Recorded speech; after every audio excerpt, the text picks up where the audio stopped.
Now let's start like that. We had an understanding we're going to talk about a lot about Macedonia, a subject that you are really invested in. What can you tell me? Can you describe that dispute between the Bulgarian side and the North Macedonian side to a person who doesn't know anything about it? And as a follow-up question to this, we know that North Macedonia had a veto from Greece not a long time ago.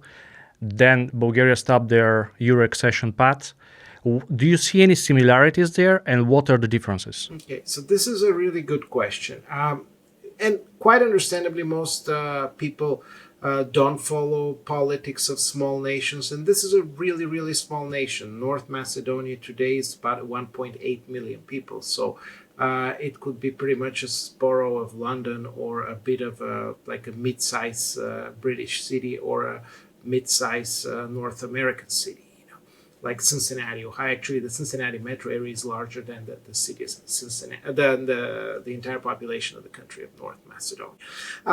So what is it about? I mean, the truth is that for the most part, I think the situation there, the occurrence of these so-called vetoes, one from Greece and one from allegedly from Bulgaria, is a product of clashing narratives, what I would call it, conflicting narratives, and some of those narratives were generated and created fairly late in the game, somewhere around, let's say, mid 20th century in the case of North Macedonia.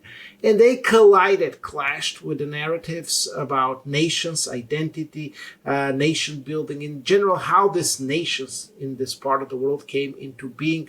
And they collided inadvertently over the heritage that this country has with its neighbors, mostly with Greece, on the antiquity and the connection that exists between the ancient population and the present-day population, but also with Bulgaria. And in particular with Bulgaria, the dispute refers to a more recent period, particularly the Middle Ages as a historical heritage of the Middle Ages, but mostly also the patterns of nation building that occurred in late 19th and early 20th century. So as a result of these conflicting narratives, the disputes, and that's why this is the similarity of the disputes. Of course, there is a very specificity. In the case of Greece, the Greeks, what they wanted to do is they wanted to have a distinction, the separation of the two narratives. So the Macedonian narrative had to accept that certain things do not belong to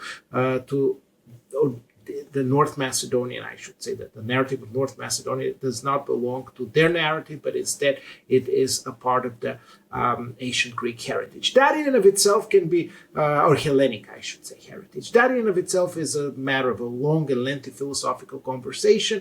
And the whole matter of just dividing up heritage can be a little bit problematic, because heritage cannot and should not only be divided, but also shared.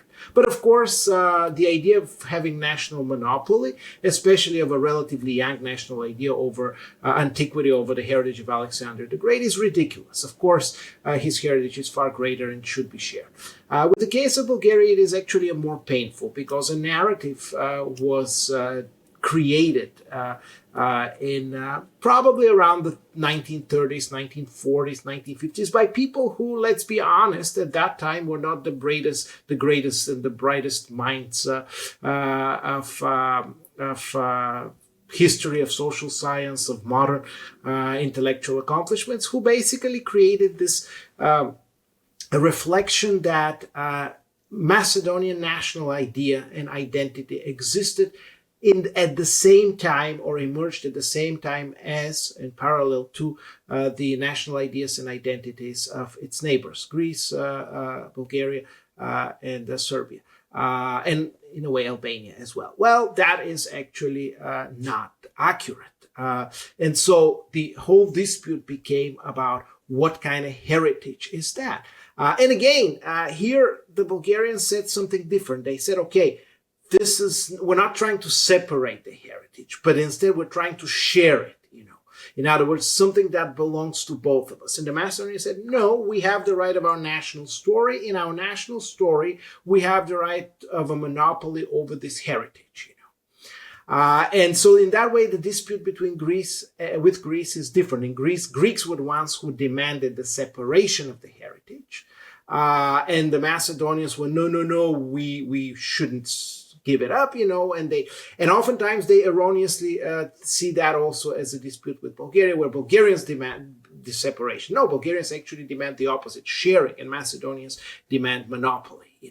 And oftentimes when they argue what the same heroes that you're trying to share is, they're more important to us than to you. Hence, we have a greater right to claim legitimacy over them rather than you, which again is inaccurate. All of this does not fit the European idea. The European idea is that, of course, this heritage belongs to everybody who lives in the region, no matter when they came, who their great-grandfathers were, or how they felt. But at the same time, you have to understand that nobody has the monopoly. Everybody has the responsibility to share it, and share it in a way that kind of builds bridges.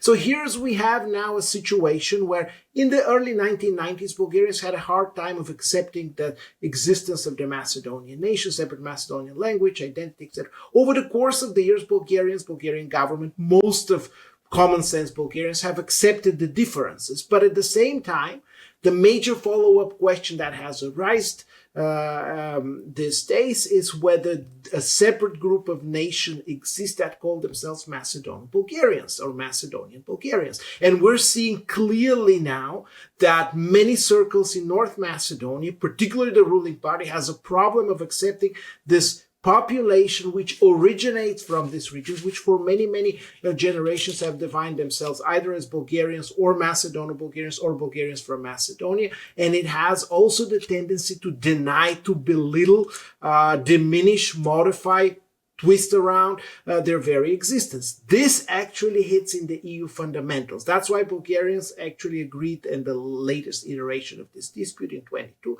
with the government of North Macedonia, that since North Macedonia by design is a multinational state which consists of one large group of peoples and a number of list of smaller groups of people, what I call them, which is minorities basically, but they use a different language which is called groups of people. And then one of those that will be added to the list are going to be the Bulgarians, implying that these were Macedonian Bulgarians. Of course, there is still not consensus over whether that should happen. There's, of course, other issues, excuses, and so that is an ongoing dispute. Now, of course, this is the precondition for them to open actual negotiations into the EU, and because they refuse to amend the constitution at this point, for a variety of reasons that we can talk separately, because of that, they're actually stuck and they are not making any progress in the negotiations toward EU membership. I hope that kind of clarifies in a nutshell. That clarifies it perfectly. Yeah.